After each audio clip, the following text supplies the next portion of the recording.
What's going on, everybody? Welcome back to Chuds BBQ. My name is Bradley Robinson, and today I'm going to show you how I made this beautiful, delicious, smoky, amazing Santa Maria style tri-tip with some homemade garlic bread and a fresh made salsa, all cooked on my birch barrel. Coming up.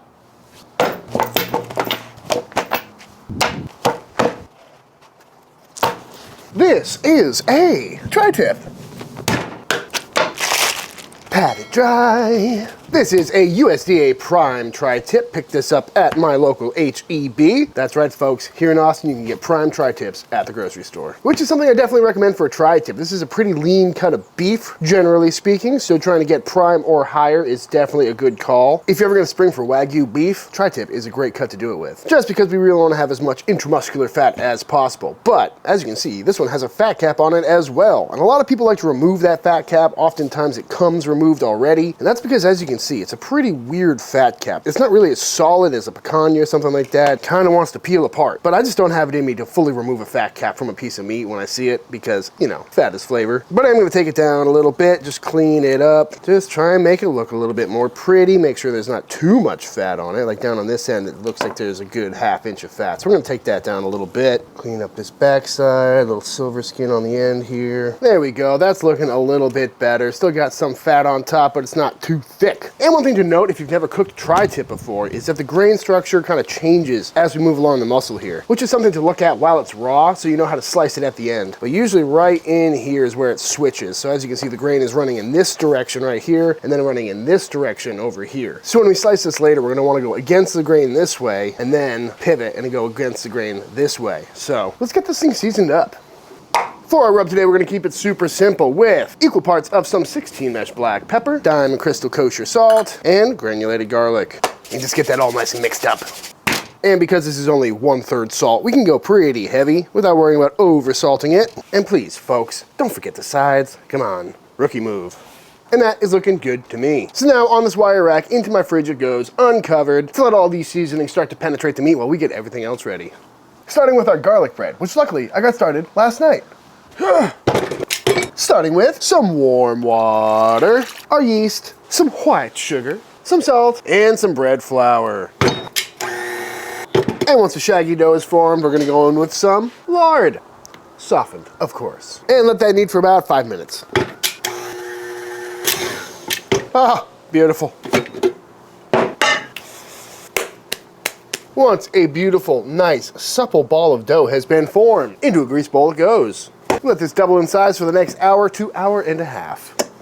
After a lovely doubling in size, ooh, fluffy, out this dough comes. So now I'm going to split it in two. Roll these out in some cute little balls. I tell you what, making lard doughs might be my go-to move from now on, because this is just beautiful stuff. We're gonna let these rise for about 10 minutes just to relax a little bit.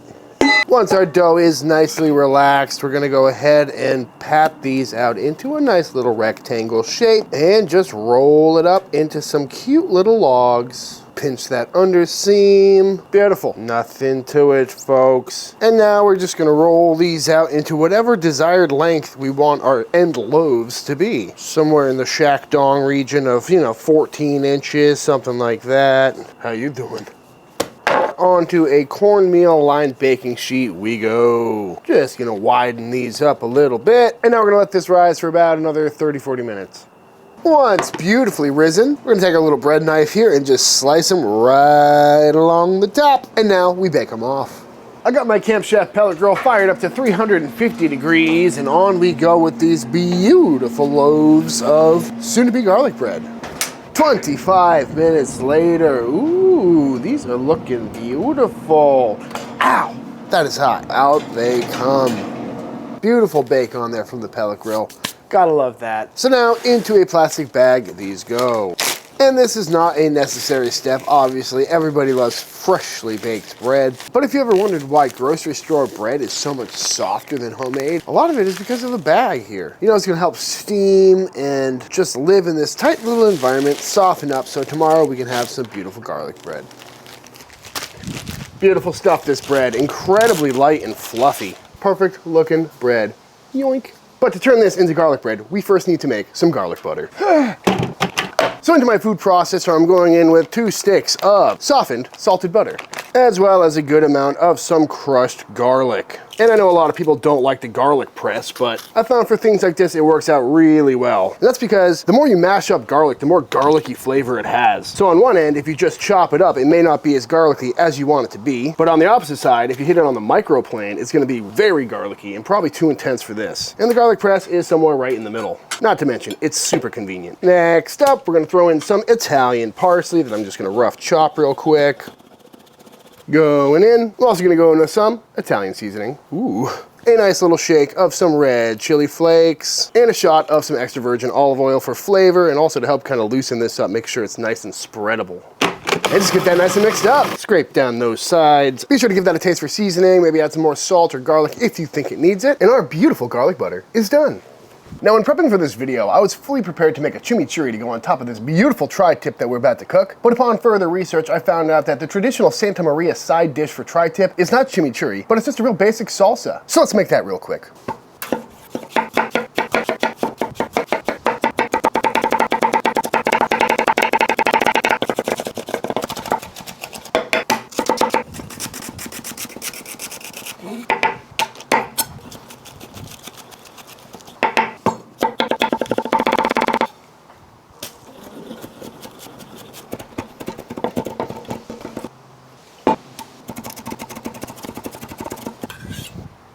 Into our bowl, we're going in with some diced up Roma tomato, celery, green onion, garlic, cilantro, and some pickled jalapeno, as well as a splash of some Worcestershire sauce, some red wine vinegar, big fat pinch of salt, and some black pepper. And just get that all nicely mixed up. Beautiful.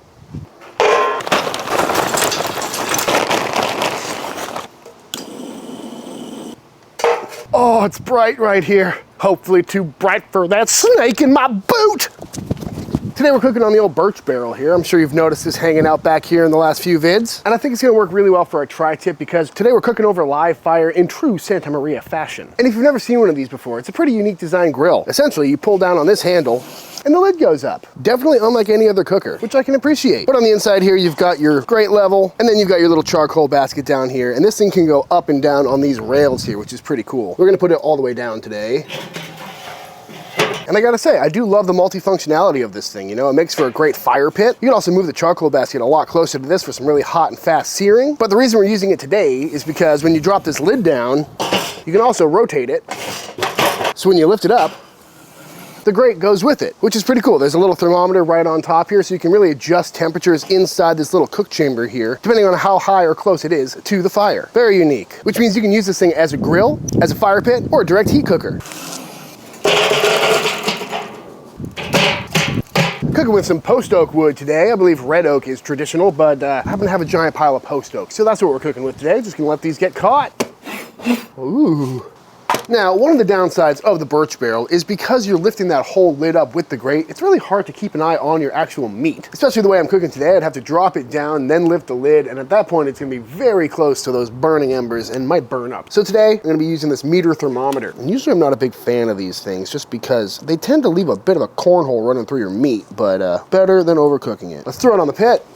As you can see, we've got a pretty nice fire going in here. Very nice, nice and toasty. Woo! Gotta move quickly here. Just start out fat cap up. Not sure why, that's just what I did.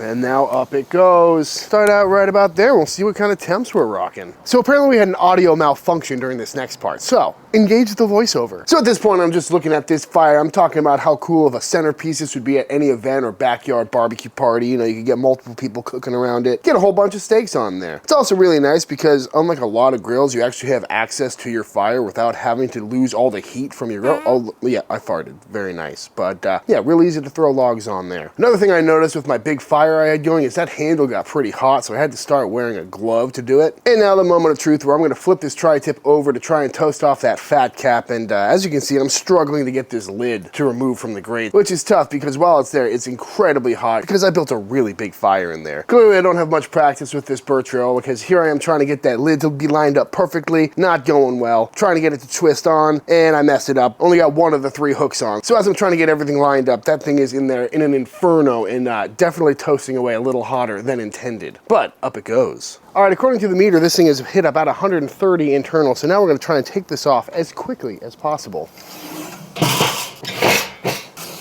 Getting better. And now we shall let it rest. We're just gonna go on with a light smear of this stuff, not too much, because we're probably gonna add more at the end. Now that our fire has died down a little bit, we're gonna just kind of hug the outskirts here. Tell you, it is kind of nice cooking in the middle of the backyard though. Looking good. And then fresh off the pit, we're gonna go on with a little bit more of our beautiful garlic butter, because you can never have too much butter, folks. And to finish these off, we're gonna go on with some freshly grated Parmigiano Reggiano. Now before we plate up, I wanna talk about the things I have learned in my maiden voyage cook on this birch barrel here. Lesson number one is, I think I got that thing way too hot. Because the problem with that whole lift the lid up and down situation is, in order to say, flip a tri-tip, you have to bring your grates all the way down, take the lid off, lift it back up, and during that time it is at its hottest and it's closest to the fire. And if you got a big ripping fire like I do, it's gonna scorch whatever you're cooking. So go easy on the heat. And lesson number two is, I need to get better at getting that lid on and off the grate. As you saw, I clearly struggled to get it off, which meant my tri-tip was at like 700 plus degrees for multiple moments while I struggled with that lid. So probably get a few practice reps in before you do a nice cook. With that being said, let's see how this tri-tip came out, shall we? I know what you're thinking. Brad, what are you talking about? That's a beautiful looking tri-tip. There's no way they got scorched. And I agree, I think it looks great. No need to flip it over.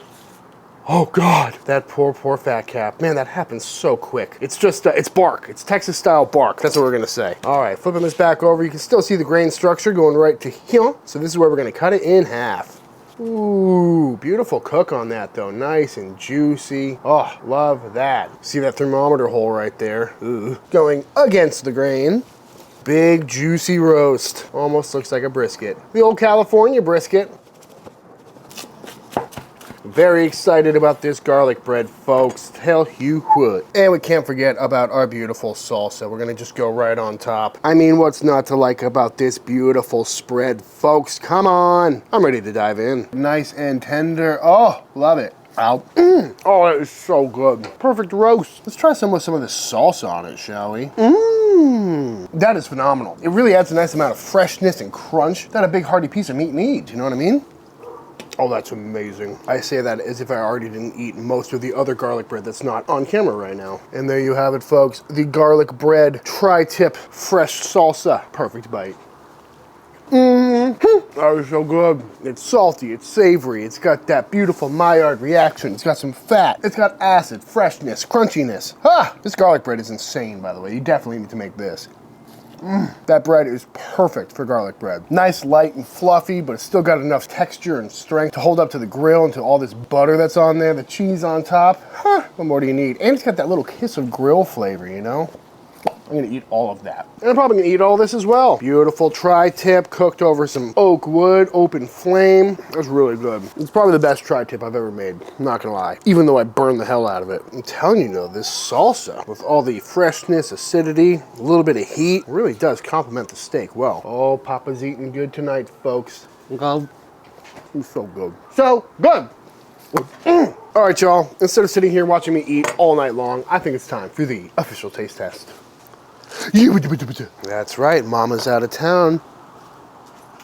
You good girl. All right, y'all, that is it. That is how to cook an absolutely amazing Santa Maria style tri-tip with some homemade garlic bread and a lovely fresh salsa to top it all off. I highly recommend giving this cook a try. It truly was an amazing dinner. And it's a great way to feed a crowd, you know, especially with the tri-tip because it's really thin on one end. You've got something for everybody, you know. Some of it's gonna be a little more medium, some of it's gonna be closer to rare, and you can get a lot of steak that cooks really quick. But that being said, if you enjoyed this video, let me know by hitting that subscribe button. Let YouTube know by dropping a like on this video. If you give this recipe a try for yourself, be sure to tag me on Instagram at Chuds BBQ. I'd love to see what y'all are cooking. Big shout out to all the Patreon members. Thank you for supporting Team Chud and allowing me to keep making all these videos. And until the next time I see you, please go cook something outside. Peace.